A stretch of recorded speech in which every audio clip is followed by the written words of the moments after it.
from Dr. SWETHA in Coimbatore, and she's going to talk us or take us through on the highs and lows of IOP post glaucoma surgery. Over to you, Shweta. For the next few minutes, do enlighten us. Thank you, Dr. Prasanna. Okay. So my talk will be on lows and highs of IOP. So as you know, trabeculectomy surgery, doing a trabeculectomy surgery is only 50% of the job done. The main thing is the post-operative care that we should have. So what do you see when a patient is coming back to you after trabeculectomy? One, you see the IOP. Second, you see the bleb characteristics. Then the anterior chamber depth, any reactions in the anterior chamber, and finally the fundus examination. So in the post-operative period, you can have a low IOP or a high IOP with shallow or a deep AC. So when you have a low IOP with a shallow AC, you have to look at the bleb, how the bleb characteristic is, whether it is flat or it is diffuse or elevated. If the bleb is flat, you have to look for a bleb leak, and if it is diffuse, large diffuse or elevated, look for an overfiltration.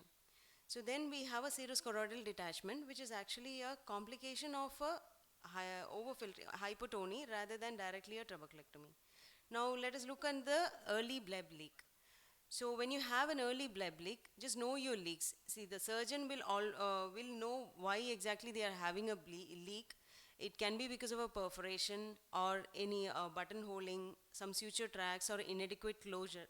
So you would have just do a gentle handling of the conjunctiva when you perform the surgery. So identify the signs of the leak. You have to do a Seidel test for identifying the signs of leak.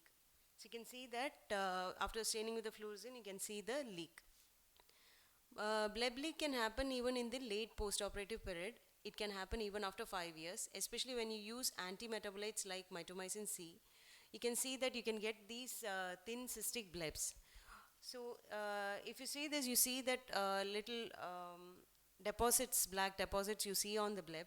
This is an indication that that area will be thinned out and it will be leaking. So this Seidel test show that there is a leakage. And if you see the bleb will be thin cystic, and that will have a small deposit there. Now for management of bleb leak, first thing is pursue conservative management. If you have a very minimal leak, is do a pressure patch or a large bandage contact lens, decrease the steroids. Gentamicin and tobramycin eye drops also help in increasing fibrosis, and it will increase inflammation and cause healing. Or you can use a fibrin glue. So if this is not working, or if the leak is little more and the tear is little more, you have to do a direct suturing or a revision of the conjunctival advancement. We have to monitor the patient closely because this will reduce the risk of infection. Now coming on to the excessive filtration, you have excessive filtration when the bleb is formed and there is no leak from that, but you have a large diffuse bleb. So especially when you create a flap, if you make a thin flap, once it is healing, that flap will get contracted and it can leak from the sides. If you have a disproportionately large ostium size and a more posterior ostium, this can also cause increase in filtration. Then we have a loose scleral flap closure. If you close it loosely and if the patient squeezes his eyes, the suture is going to give away, and that will cause a overfiltration. So if you have an overfiltration, even if you give a minimal pressure, you can see that the bleb is getting formed. So for overfiltration, initially do the conservative, taper the steroids, pressure patch and large diameter contact lens. If this doesn't work, you find out what the cause is. If it is a thin flap, you may have to go do a revision and keep a patch graft, or you can do if the suture is given away, you will have to go and resuture the flap. Now, is autologous blood injection helpful? It is helpful initially, like if you have to take direct blood from the cubital vein and then inject directly into the bleb. But the problem with this is it increases the fibrosis, it increases the healing. So it will work for some time, but later on it's invariably the bleb is going to fail because it is going to increase the fibrosis and cause more scarring. Ultimately, if nothing works, you will have to go for the scleral flap suturing with or without graft. But make sure that when you keep a graft, just don't tighten it tightly. You can just suture it in the limbal area. So the best way is to prevent it by tight closure. You can use releasable suture or tight suture, nylon sutures, and then later on do a laser suture lysis. Now coming to a serous choroidal detachment, which is a complication of a hypotony, you may not see a serous choroidal detachment in a fundus photo, but if you see the mosaic photo, you can beautifully see the choroidal detachment.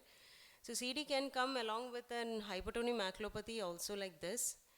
So when will you intervene surgically? CD is basically, it is a cause of a leak. So you have to identify what is the problem, whether it's a bleb leak or it's a flap overfiltration.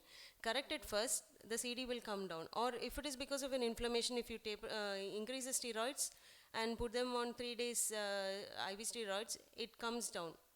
But if you have a kissing choroidals or the flat AC with compromised cornea or chronic CD with hypotony maculopathy, you will have to go ahead and do a CD drainage. But when you do a CD drainage, initially you do a paracentesis, form the AC and see whether there is any leak. If suppose there is any leak, you will have to suture it, because that is the most common thing that will have.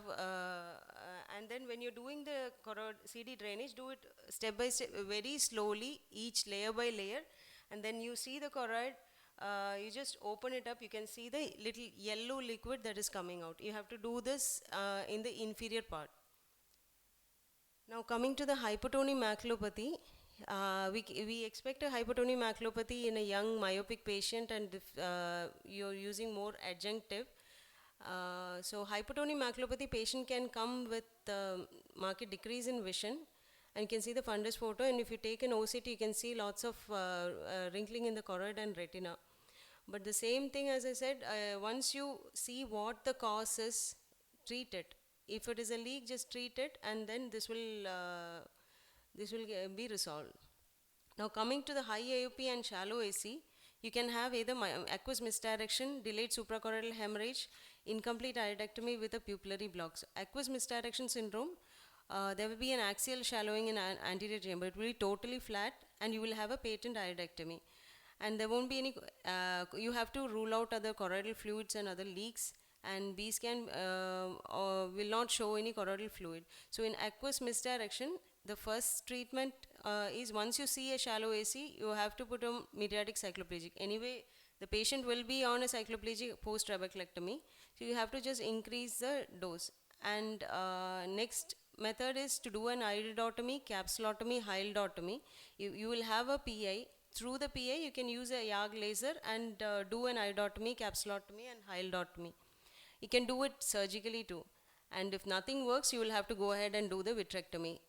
It's because the aqueous is draining into the vitreous. It is causing the vitreous pocket, so you will have to make that anterior hyaloid so that anterior and posterior chamber is getting, the aqueous is able to escape into the anterior part. Now coming to the suprachoroidal hemorrhage, the risk factor is aphakia and previous vitrectomy. The patient will complain of severe pain and nausea, and there will be marked reduction in the vision. So we'll have dark red dome-shaped elevations, and in B scan there will be hyperechoic spaces. So surgical intervention, if you want to drain the suprachoroidal hemorrhage, always wait for 2 weeks, at least 2 weeks, so that the clot get lysed. But the visual outcome is poor. Then you have the pupillary block, if the PI is getting blocked. So you just do the laser. Here the central AC will be deeper than the peripheral AC, and the iris Bombay formation will be there. Now coming to high IOP and deep AC, here you have to identify the cause. So it is because it's not draining, so it can be either high tight flap closure or an internal obstruction or a failing bleb. So the most common thing what we get is the tight scleral sutures. You're tying it too tightly, so the flap bleb will be flat. Now does this bleb massage work? So when do you do a massage? Immediate post-operative period, it's better that you don't do a massage, so that sometimes the sutures may give away. You can wait for some time, and if the IOP is little high and you know that it is a tight scleral closure, after 7 to 10 days, at the OPD in the slit lamp you can massage. But for only after 4 weeks you're going to tell the patient to do the massage. Patients doing the massage is only for the 4 weeks. So you can see that this is a tight scleral flap, and you just give a firm compression. You usually do it in the superior area, just temporal to the bleb. Just do a firm compression and the bleb is formed well. Now the next option is to do a releasable suture. So releasable suture, this is what we do. One second. So there are 3 steps. First is the corneal bite that will be parallel to the limbus. Then second, you have to put a perpendicular bite in the cornea. Then go and do the flap apex closure. Then you put 4 throws and then tighten it. So this is a releasable suture. So you can tighten it really tight so that in the post-operative period, you see if the IOP is getting high, you can just remove it. So after closing this, you have to cut both this end and the other end. So this is a releasable suture, and then you have the laser suture lasers. You can use argon laser 50 to 100 micrometer, 400 to 600 milliwatt, and 0.1 second. The problem with the laser suture lasers is you can have a hypertonia and congenital perforation. So you have to remove one suture at a time, never remove all the sutures together. But once you have used an ologen here, doing a laser suture lasers is difficult because you won't be seeing the sutures. So either put a releasable suture, or what we do is we use, instead of the nylon suture, we are using the absorbable sutures. Now coming to the internal obstruction, you have to do a gonioscopy to find out if anything is obstructing the trabeclectomy ostium. Here you can see that the iris is blocking the ostium. In such cases, if the IOP is high, you can use a laser to just to the peripheral area so that it will just move away from there, or you have to go surgically and take a spatula and just release that area. So when you see the pupil, that area superiorly, it will have a peaking. That is how you will know that there is a block. Now early bleb failure, it is because of excessive wound healing. So this is a mitomycin bleb. It will have excessive hyperemia, vascularization, and the encapsulated bleb, or it will be flat and small encapsulated bleb. But this is an ologen bleb, both right and left side. This is a rectangular bleb, and that is a circular ologen. So never mistake a round ologen for an encapsulated bleb. Ologen blebs will be little more vascularized than the mitomycin bleb. So seeing a congested bleb in ologen is normal, whereas in MMC, if you see something like this, it is a sign that it is going for failure. So is bleb needling useful? So when you see a failing bleb or you see an encapsulated bleb, you do the bleb needling and you can use a mitomycin. But the problem with this is that initial period it will work well, but after 5 to 6 months, it is going to increase the fibrosis and ultimately the bleb is going to fail. So you may have to do a bleb revision. Now late filtration failure can become because of the closure of fistula, fibrosis of the scleral flap, and scarring of the conjunctival portion of the bleb. So you may have to do the bleb revision, repeat trabeclectomy, or go for the GDT. So how do you decide whether you go for a repeat trabeclectomy or a drainage device? Now one thing is you have to see the time of failure since the primary surgery. If it is more than 2 years, you can try a repeat trabeclectomy. But if it has failed in less than 2 years, repeat trabeclectomy is not going to help you, and then you will have to go with a glaucoma drainage device. So this is so I conclude here. It is a large topic. I've just given a brief idea of what it is. So I would like to thank Dr. Satyan sir, my mentor, and Dr. Prasanna Venkatesh Ramesh, who has given me this opportunity to speak, and Dr. Arut Priya, who has helped me with the videos and photos. Thank you.